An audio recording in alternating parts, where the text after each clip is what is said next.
Good evening, and welcome to tonight's 66 brainstorming session, where we get together and brainstorm role-playing stuff. Some of it for the 66 game, some of it not. Let's get started as quickly as we can. We've got a whole group of people here. I shall go through them, and we will do check-ins and do quick 30 seconds on our week so far. So, starting on my left, Jay. What's your week been like? My week's been short. With bank holiday, and then we had a privilege day, so I only had a 3-day week. So I have a week of a Monday and a Wednesday and a Friday, essentially. So it's been a bit weird. But essentially it's been writing plans and worrying about why my tent hasn't been built yet, because we need a clean room, and it's not ready yet. Writing-wise, I've done a bit more on the giant chickens, but we'll talk about that later. Brilliant. Okay, thanks, Jay. Mark, what's your week like? You're muted still. Mark, you're muted. Mark, you're still muted. Yeah, sorry. Pretty good. I had to drop everything I was doing in order to help out with basically a stoppage in our production. So I spent the whole week in the lab fixing things, and also in a very small dark room with a tiny red light to see by, assembling things so that I can test them without them being damaged by daylight. A lot of fun. You get to sit there and pretend I'm Gollum or something for 20 minutes at a time. Playing with your precious. Okay, thanks, Mark. That sounds fun. Pat, how are you? Hello. Hi, Pat. No, I had some quite bad food poisoning earlier in the week, which wasn't very good. So no, I haven't achieved a lot this week other than feeling wretched. Unfortunately. You'll have to just channel that agony and angst into your Lovecraft writing. Yeah, I hope to. Okay, finally, Steve, how's your week been? Smoky. I live in Alaska, and half the state's on fire right now. I saw something on the news about that. It's quite a big area, isn't it? Yeah, well, it's the fire itself is not a huge area, but there's been a weather pattern that's been blowing the smoke all across the state. Yeah, it's been pretty bad. I suppose on the plus side, Alaska's pretty big and empty, so if there's going to be a fire somewhere, it's not a bad place for it. Yeah. Okay, great, Steve. Thanks a lot. Okay, and my week, slightly dodgy start to the week, but after that has made lots of progress. I have got the which one have I done? Demon Strata. Demon Strata has been completed and is now being submitted to try and get a proof copy. Last week I submitted Savage Island, and that's gone through the system, so that's now in a position where I can order a proof copy. And I'm almost completed Quantum Flux, Kieran's Quantum Flux adventure, and probably I need tomorrow to just do the cover, but then that will be ready to be submitted. So that's 4 of the adventures have been fully PDF'd up, just really sort of. So probably next week I'll be getting on to the main books themselves. So really good week progress-wise. Actually got some definite things out the door. So I'm quite chipper about that. Okay, so that's been our week. That's our check-ins. So what we're going to move on to is what is this monster? Our main brainstorming session.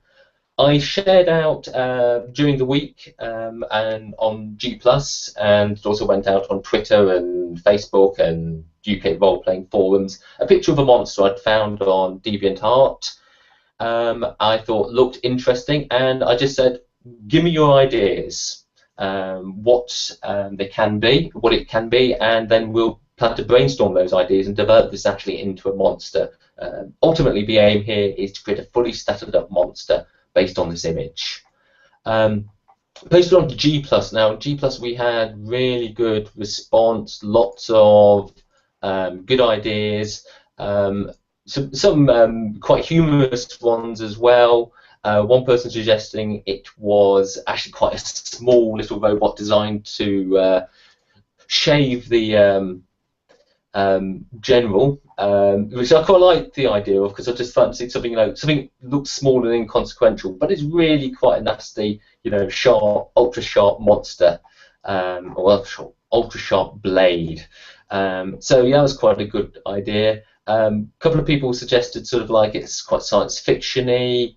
Its blood red cloak attracted a lot of attention. Steve Kunzer suggested it's actually a blood cloak that actually drains blood from people.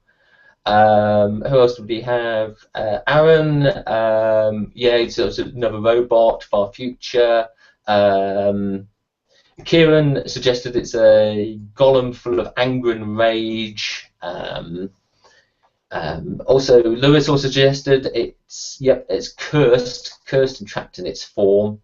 And where's it gone? Another one. Ross, suggested it's a golem in titanite armor, and the actual golem is filled with blood, which is an idea I quite liked.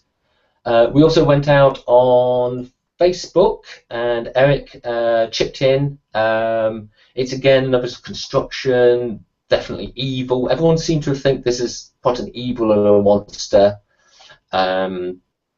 So yeah, and it's sort of it was like a shock and awe. So it's a front rank charging tank type creature. So that was Eric's idea. It also went out on UK Roleplayers and on Twitter, where we actually didn't get any responses. Something we need to think about in the future is what sort of responses work well on, do pictures of monsters work as well on Twitter and Facebook as they do on, say, G+. So that's something to bear in mind. So there's sort of ideas we've had from the crowd. So I wondered what our panel wanted to do, suggest for the creature. So I'll go from my left again. So Jay, what's your thoughts, your initial thoughts on this monster? I can see why an awful lot of people went with the golem. I think it's because of quite a stylization of the red cloak and the fact that it appears to be completely missing one of its arms. I can see why people went for a golem. I was thinking, I don't know, I always like to do something very different. I look at it, I can see why people thought golem, but I think the legs are a bit too spindly for me. I quite like the idea of a small toy. Yes, a smaller creature that's less of an obvious threat intrigues me. Doesn't necessarily have to be evil. You could just, you could easily imagine it as something as it's a one-armed general, a veteran of many wars in the realms of magic. So it's actually a commander. The large red cloak is a banner, essentially, for his army. He is his own flag standard. Oh, that's an interesting idea, yes. Okay, that's good. Mark, your thoughts? You're still muted. You're still muted, Mark. So to me, it looks like some kind of summoned spirit. It looks kind of otherworldly. So, for example, the very spindly limbs, it looks like it's floating in space. Particularly the cloak. I mean, the cloak looks like it's kind of floating in air or floating in water to me. And look at the bottom half of it, it's got that kind of ragged edges. It almost looks like a liquid. So to me, some kind of summoned thing, some kind of blood spirit or something along those lines, or someone with blood. And the cloak is in fact made of is made of moving blood. And that's what it says to me. Again, the lines on it being glowing with power as it moves with the magic it's been summoned with. So it's a very fantasy setting kind of thing, or you probably use some like an urban gothic type stuff, like the Vampire Masquerade, the D20 kind of stuff. You've got the blood magic, and you can summon and create things out of blood. To me, that's the kind of thing that strikes my mind. Okay, a summoned blood spirit. I like that. Yeah. Yes, the cloak. I don't think we can ignore the cloak. It's so dominant within the figure. It has to do something, doesn't it? And yeah, actual sort of made of blood in some impossible magic way does sound like an interesting idea. Thank you, Mark. Pat, what are your thoughts? I think it looks like a prison. A prison. The whole thing is a prison. As in, yeah, the armor is something you kind of nail somebody inside, and then the armor itself is autonomous. but there's a kind of somebody trapped in there. It looks kind of elvish to me. I don't know why. I think it's the kind of the lines all over it. But as for the cloak, I can't come up with anything any better than anybody else has already done, unfortunately. Oh, yeah, I like the idea that it's prison, that there's somebody in there unwittingly. Yeah. That would give quite an interesting thing. It's sort of like the armor was sort of like animated, and the person inside is helpless to do anything about it. Yeah. Interesting idea. That's a nice one, Pat. Finally, Steve, have you got any thoughts on the monster? Well, mine is kind of mundane. When I first saw it, my initial reaction was, I don't know if you guys are familiar with the PS2 game Dot Hack. It reminded me of something you might encounter in the deserts there. So I kind of like the golem idea because my first thought was animated armor. I didn't see the legs as being spindly. I saw them more as like greaves and shin guards instead of being completely circular. It was just, they're narrow because it's not a complete piece of armor, it's just a guard. So that's kind of how I see it, as some kind of animated guardian. Perhaps the missing arm is previous damage from another encounter with adventurers. Well, yeah, that's a good point. We need to explain the missing arm. Is it deliberately missing, or is it, as he suggests, damage from adventurers? Mm-hmm. And then, yeah, and if it's something like damage from adventurers, it's got to be something old and well established, built to last a long time, possibly only one of its type. So yeah, thank you, Steve. That's all good. Okay, yeah, I mean, there's some really good ideas. I picked out Ross's idea as sort of like the one I would focus on, I think, for our discussions, though I might adapt it based on some of your ideas. I'll just read out what Ross wrote. He put, "It's a golem, a suit of titanite armor filled with blood. The golem is set to guard desert prisons and tombs, its blade capable of piercing the strongest defences. Its most vivid ability is the cloak of blood it can extrude. Bonded to the armor by dark rituals, the cloak of blood, when in contact with the enemy, can be used to draw out the strength and soul of the golem's target." So yeah, that sort of thing. And it was interesting, he went for prisons as well, and Pat's idea of it being a prison and actually an individual prison I quite like. So what I'm going to suggest is that this is a fantasy monster. We'll make it a fantasy monster, though we can make it techno-magical if we desire. And I think, yeah, a prison guard, it's a construct, but I want to play with this idea of Pat's, that there's actually somebody trapped inside who's helpless. Because I like the idea that the players who encounter this have to worry about who are they killing. They're not just fighting the monster. There's an innocent person, or possibly innocent person, inside this, and they maybe have to deal with that as well. So that's sort of like where I'd like to sort of like start from as we look at some of the monster paths, and we'll pick some monster paths to suit. So what I'm thinking is, if we just go around the table and each pick one monster path, and then we'll use that as the starting point. So we'll start with you, Mark, this time. So have a look at the monster paths. Which one appeals to you for this monster? Can we start with somebody else? I'm busy catching up with the notes. Okay, sorry, Pat. Sorry, just a second. My head's swimming a bit looking at these two things. I'm just finding the monster pass from the 100 Monster Bestiary, yeah? Yeah, you won't have a link in chat. I can share for you. No, I won't have a link. Yeah, sorry. Pat's on his tablet. Yeah, I'll drop it in the G+ window. It's not, I'm sorry, it's not helpful. Okay, well, I'm sending that. Jay, would you like to jump in? I'll steal the obvious one, construct. Okay, yeah, that one's a good starting point. But I have just messaged you to the link to the paths if you've not found it yet. Thank you. Okay, so yeah, construct. I mean, just having a quick look at that path, what we've got on it ears. Oh, that was a big load. So it's got artificial punch, which is really powerful when it stacks up with its brawn. It's obviously got brawn. It's got empathy, understanding and insights into others' emotional and physical well-being, so that we can actually have that sort of Pinocchio or iRobot type construct.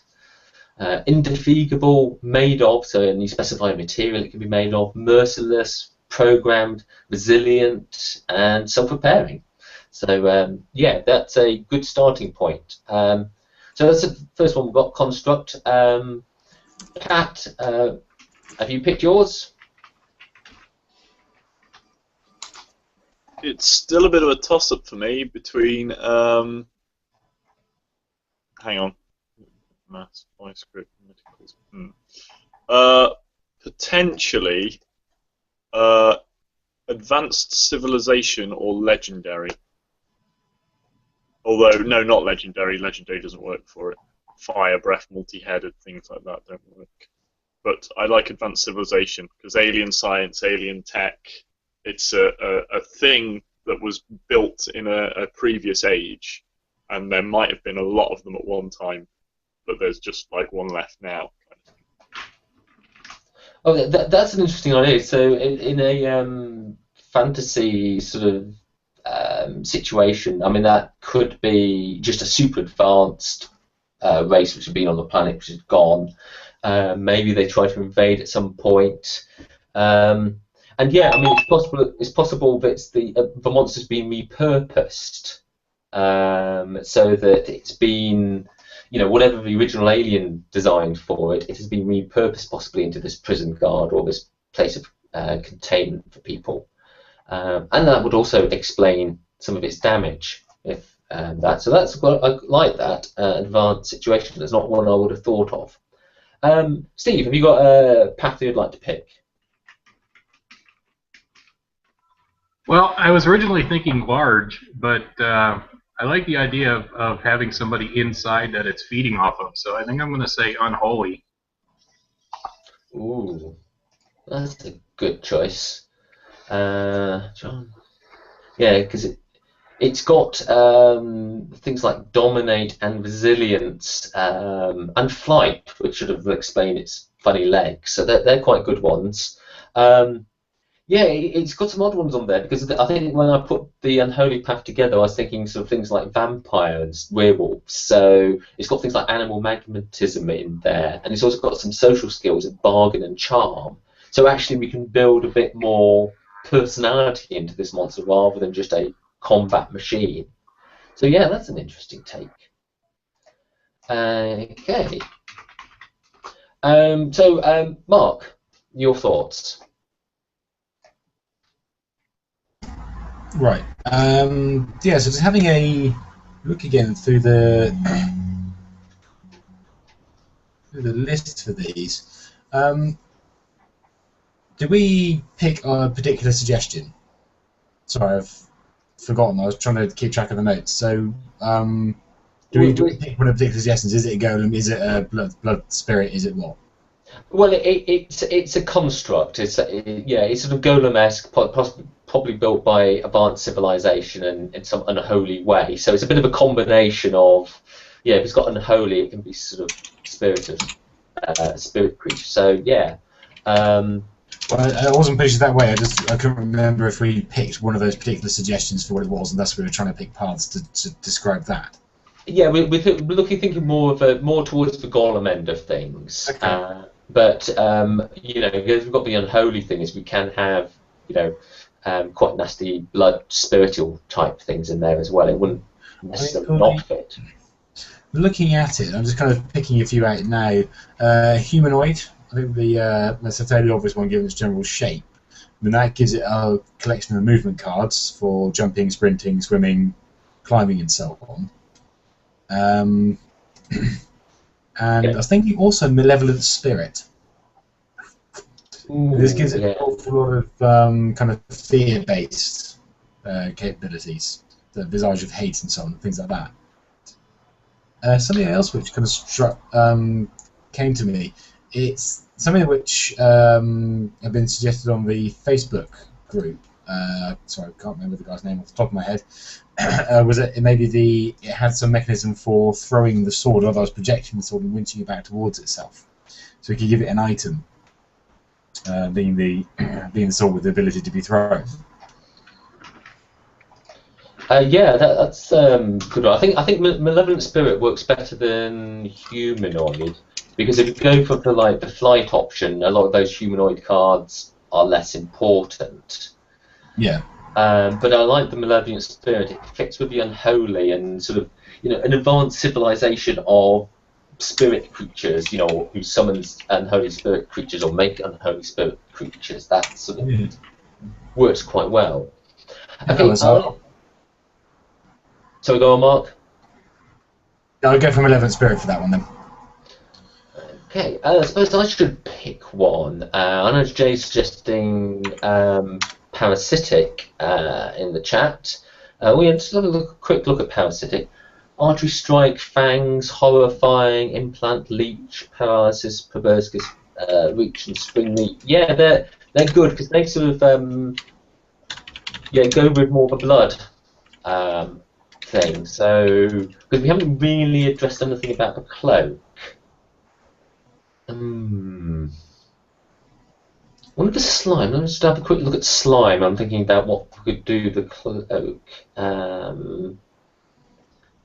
Yeah, it doesn't really sort of work when the whole creature's not slime. I'm sorry for butting in. I had a thought. What if the cloak is actually a separate entity that's kind of keeping charge of it, like a kind of proto-shoggoth or something similar? Oh, so there's a symbiotic relationship, or possibly parasitic. Yeah, well, yeah, I like. I will go along with parasitic.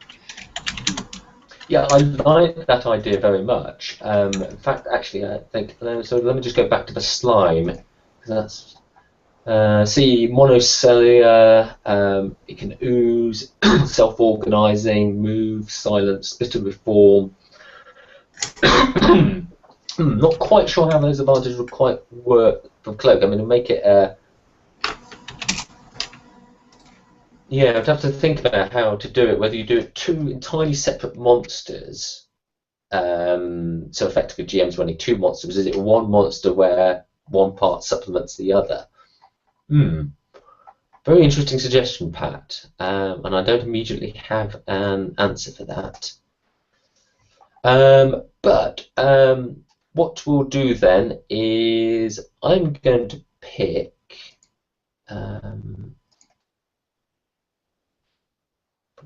No, I still don't know. I should have gone first.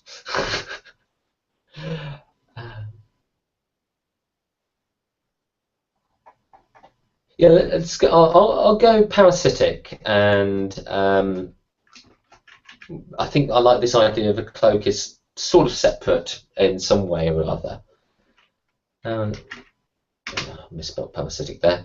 Okay, so we've got our paths: construct, advanced civilization, unholy, malevolent spirit, parasitic.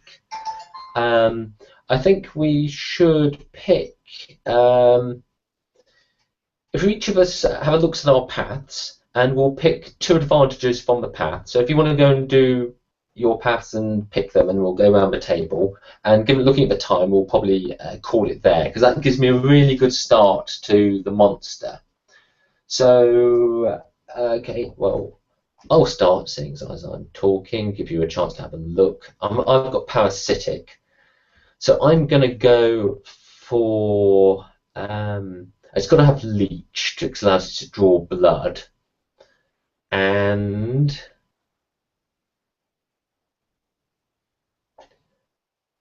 proboscis, so it's got a long, thin, needle-sharp appendage. That could actually be sort of sword arm, or it could be something else. It sort of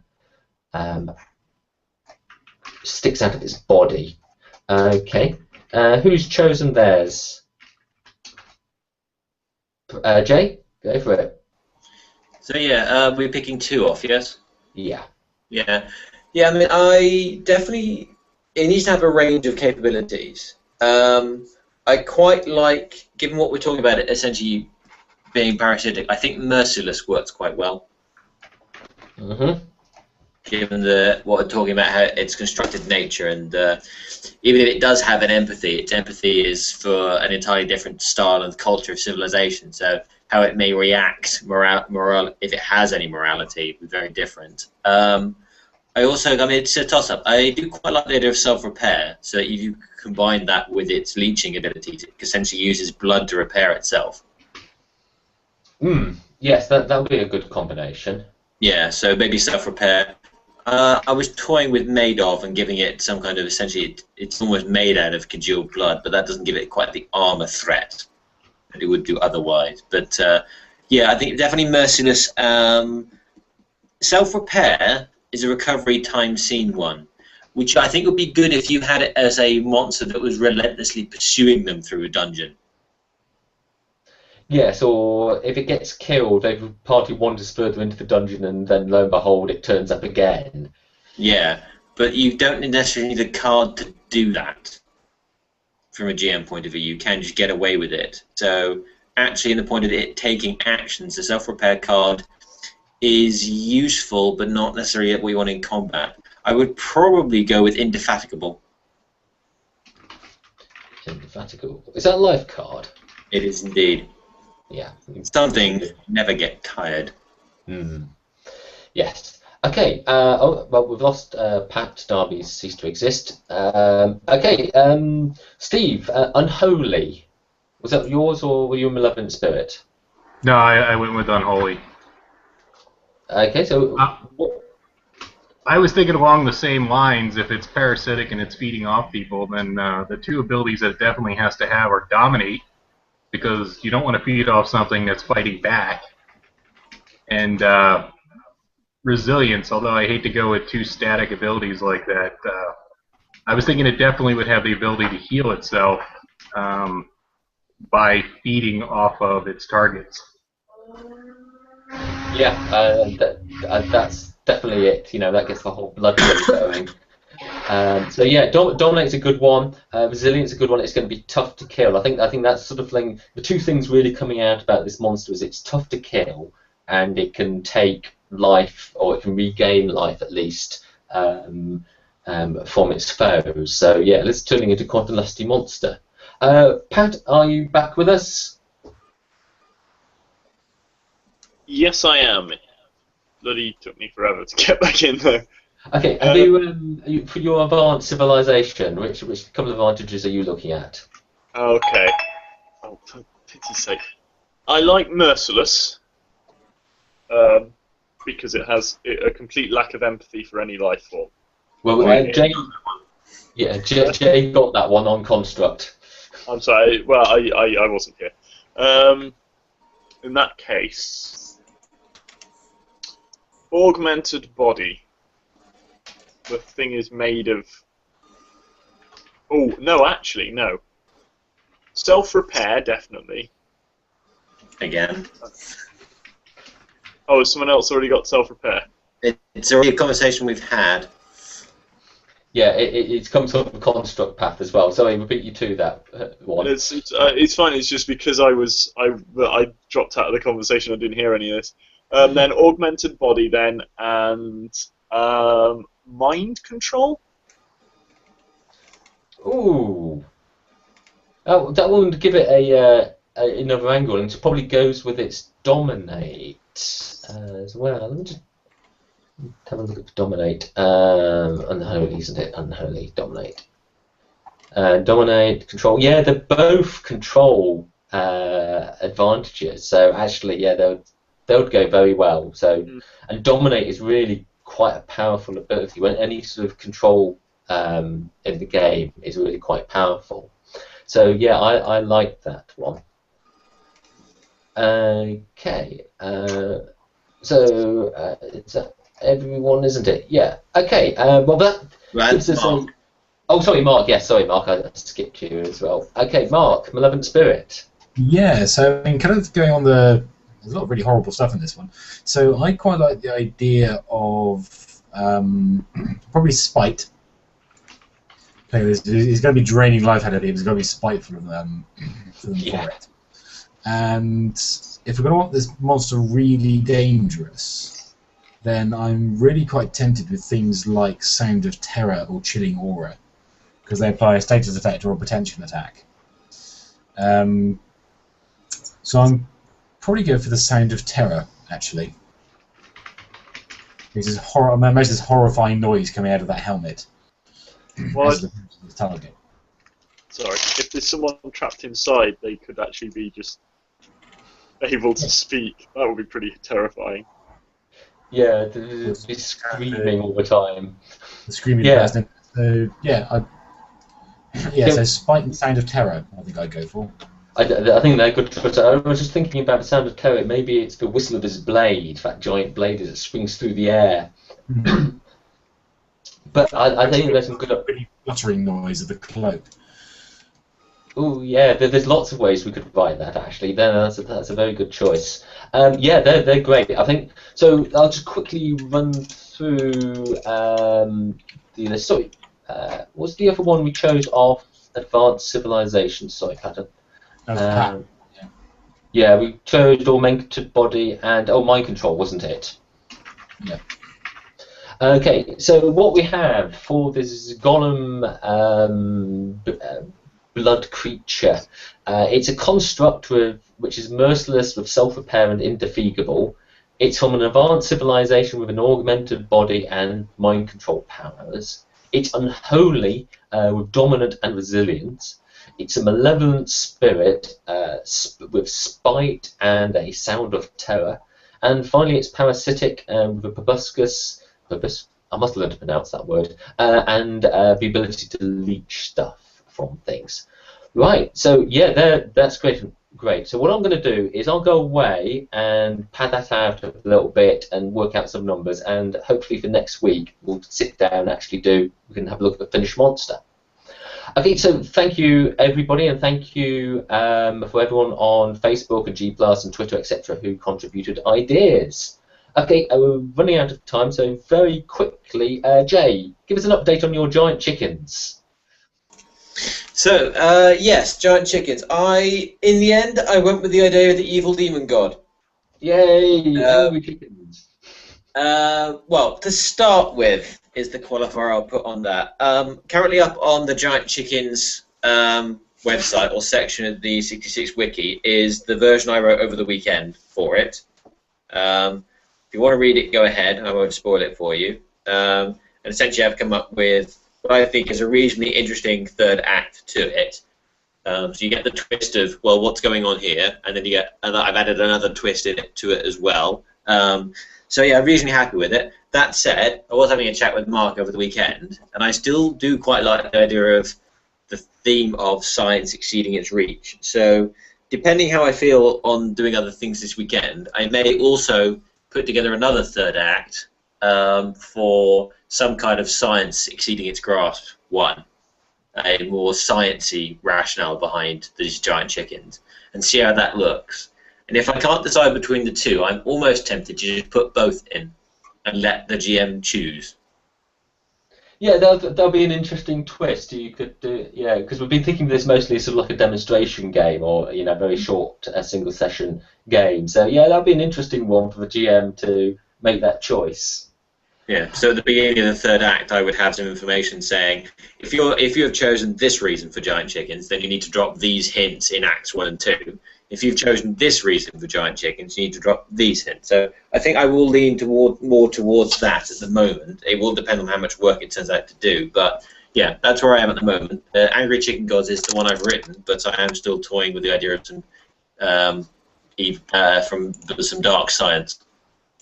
But okay, that sounds great, Jay. I look forward to reading that.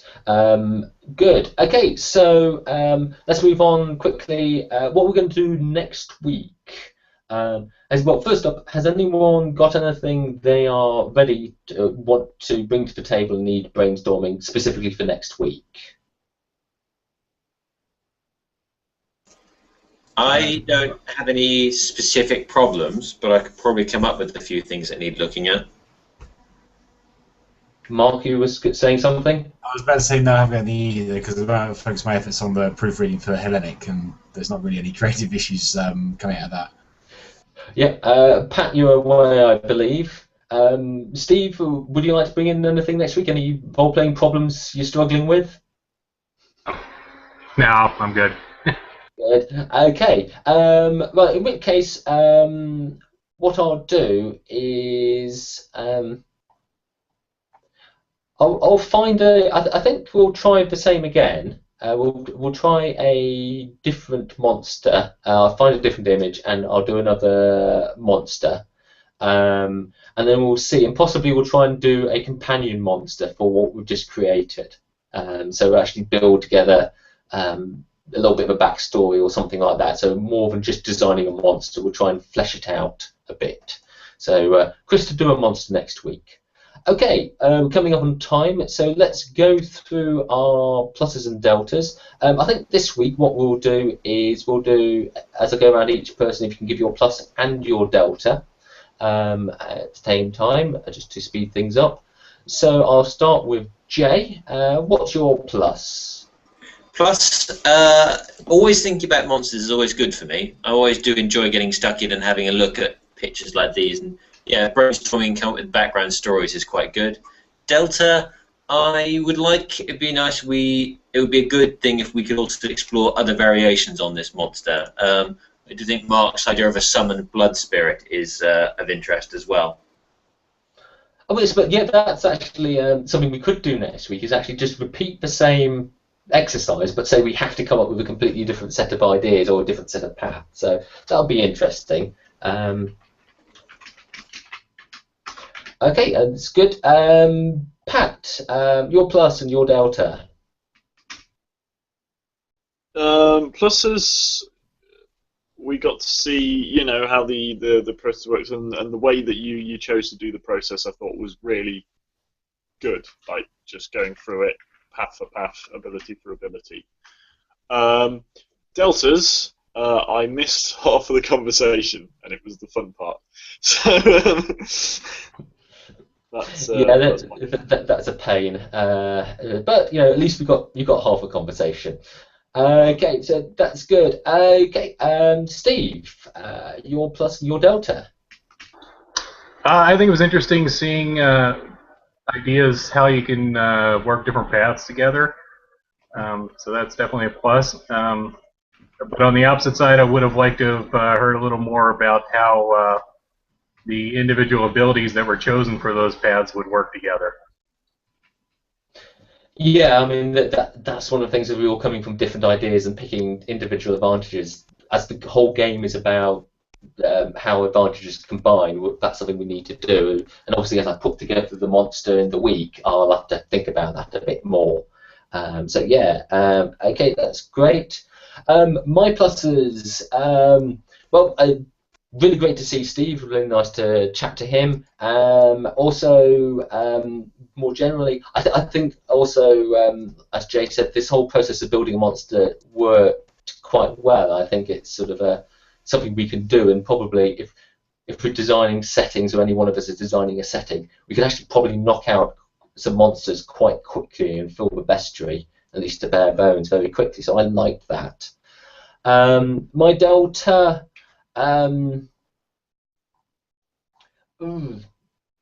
Delta, I think it's actually sort of, there's almost too many ideas, and we all look at this monster differently. We see this image and we look at it differently, and it's so hard to say, well, what's the best idea there? They're all so good. So too many choices, I think, would be my delta.